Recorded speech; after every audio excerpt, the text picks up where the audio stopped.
booliska ka hortaga rabshadaha dalkani Kenya ayaa saaka xoojiyay amniga caasimadda Nairobi ee dalkani Kenya. Booliska ayaa xiray dhammaan wadooyinka si loo ilaaliyo amniga guud ee magaalada. Hase ahaatee, milkiilayaasha ganacsatada yaryar ayaa ulahooda qaatay si ay isku difaacaan, waxaana sidoo kale inta badan aan la furin xarumaha ganacsiga xaafadda Eastleigh. Si kastaba ha ahaatee, xaaladda amniga guud ayaa aad loo adkeeyay. Wariyeen Alto oo ku sugan magaalada Nairobi. Cabdullaahi soo jeedo waxaan ku suganahay si toos ah xaafadda Eastleigh walow laamaha amniga ee booliska guud ayaa maanta si aad ah u foojigan.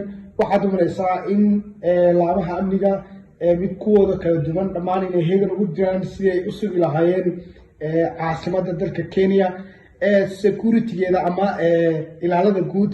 waxaan sida loo maleynayay mudaharaadka walowsan uusan ahayn maanta waxaa loo jeedaa in dadka sida hore ay ka yihiin maanta walow lagu bartay kumanaan iyo wax ka badan inay mudaharaadi jireen maanta la wada xiray jidadka oo idil.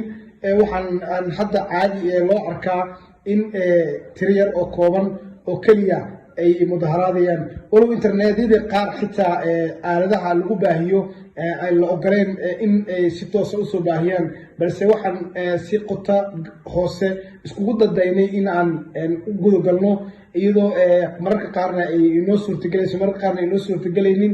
laakiin insha Allah biidhnillaahi kariim waxaan isku dayi doonaa ilaa iyo ka dhamaanaya mudaharaadyadaan ay xiriirada ugu dambeeya ka gaarayso inaan si toos ah usoo gudbin doono. marka haddana sidaad ujeedaanbo Nairobi xaafadda gaar ahaan Soomaalida ay degto Eastleigh aad u xasiloon tahay walow wax bixisana aysan jirin, dadkii guryaha iska joogaan, wax soo baxay aysan jirin. marka waxaan dhammaan ku bogaadinaynaa in ay dadka guryahooda ay ku nagaadaan sifa ay ugu badbaadaan mudaharaadka ee halkaasi ka jiro.